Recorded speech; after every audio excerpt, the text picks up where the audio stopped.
One of the problems with the 116 cars is that the visibility down the left side of the car when you're racing is very poor.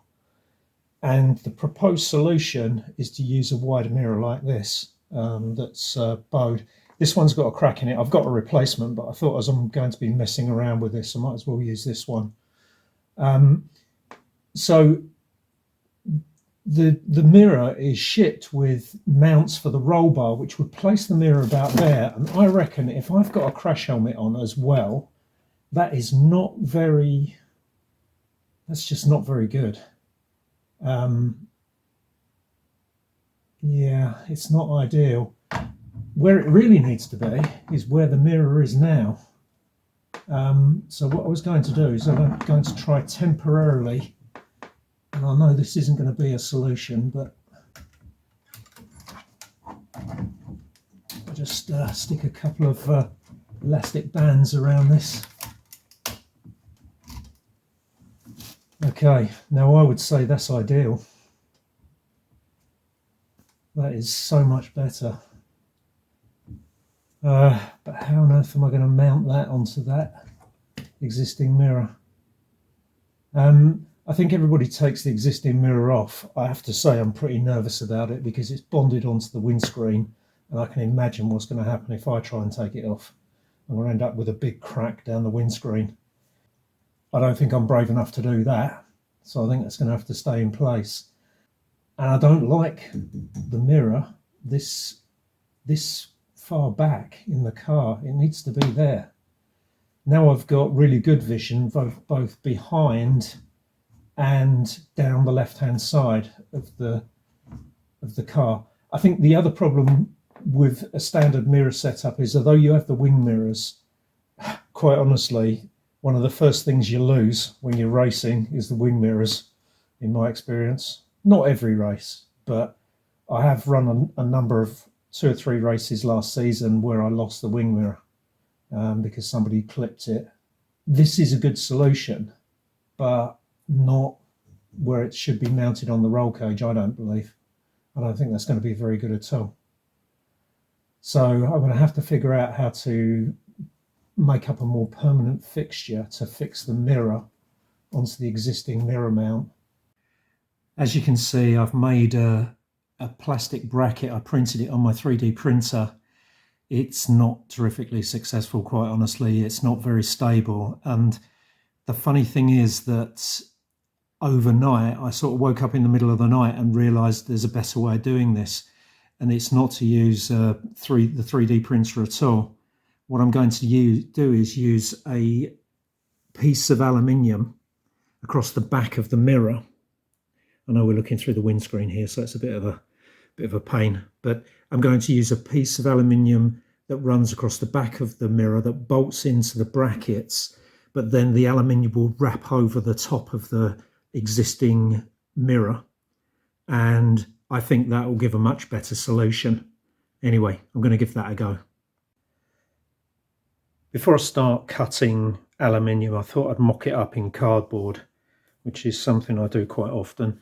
So the idea is, ignore this fold here, that's just a fold in the cardboard. This bit would be, although I've somehow got it to contour around the shape of the mirror, I actually want this to be flat because the mirror I'm mounting it on has a flat face. So this piece would be flat.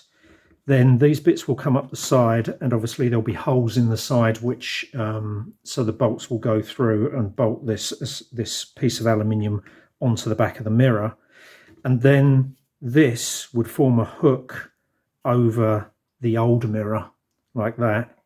And I think that's going to be a better solution than what I'd planned with the 3D printer.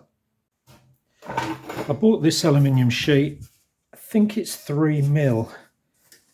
Originally I'd intended on using it for the cover over the hole if I remove the battery box in the back of my car. Since that time I've decided not to remove the battery box, so I've got a sheet of that which is quite useful. Okay, this is it. So I cut it as I showed before, I had to use a jigsaw, obviously, to I couldn't do it with a hacksaw because it would have been too deep to fit within the frame of the hacksaw, so I had to use a jigsaw. Actually, full disclosure, I didn't have a jigsaw. I had to go out and buy one. I've wanted one for quite a while, so it wasn't such a terrible thing. But yeah, goes back to another one of the things I pointed out in the, I think in the budget video that I did several months ago. Is it's not just the cost of the parts for the car. You end up buying lots more tools. I mean, I've bought loads of tools during this period. Anyway, so cut it out flat, then just folded it in a vise. It was a bit of a pain because I couldn't get it set up correctly in the vise, and I had to use blocks of wood and whatnot. It's still got the wrap on it at the moment, which I'll peel off eventually, and I'm going to paint it black because I don't really want it to show. I certainly don't want to make a feature of it. So here's the original mirror. I'm still working with the one that I cracked, keeping the good one until I'm completely finished. Now what I found is, just by experimenting with it a bit earlier, you have to fit the mirror into this bracket first. The bolts need to go from the inside outwards, so they've got to be fitted as well, because it's too difficult to do them when it's in the car. And so you should get to that sort of stage. Loosely stick a couple of nuts on here just to keep it in place.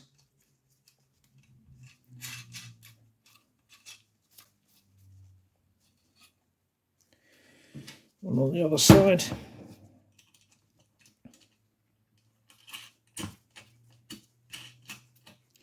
There you go.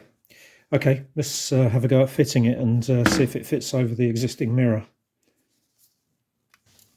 Okay, so it just hooks over.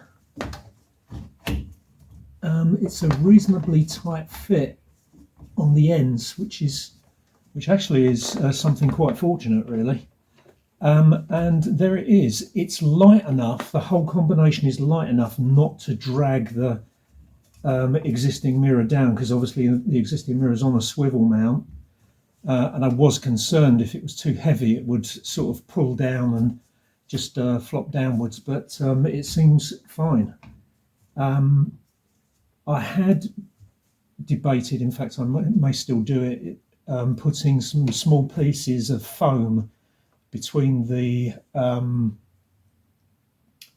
new bracket that I've made and the face of the mirror, just to give it a bit of tension. I am a bit worried it might shake when I'm driving, although I have to say at the moment it seems quite firm. But I'm really pleased with that.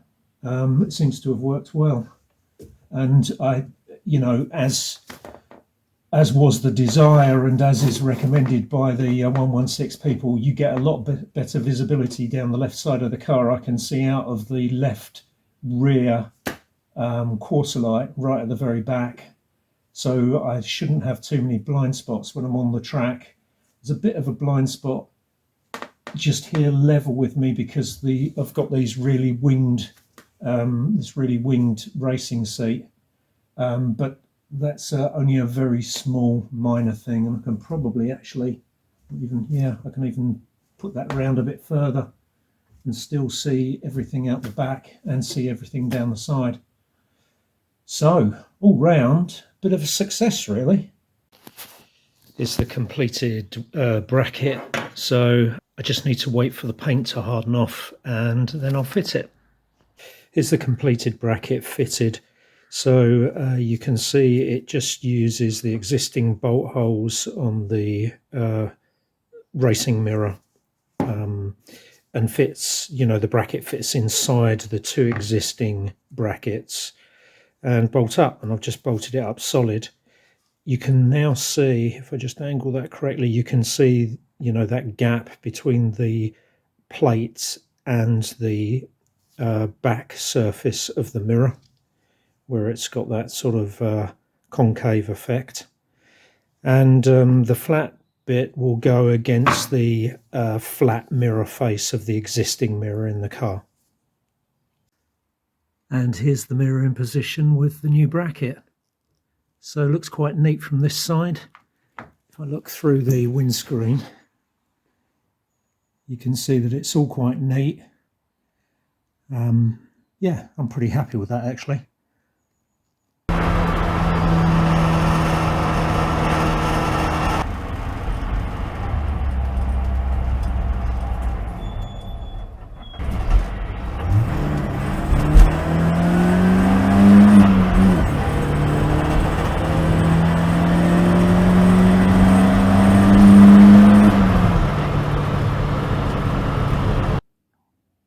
The good news is the mirror was fine.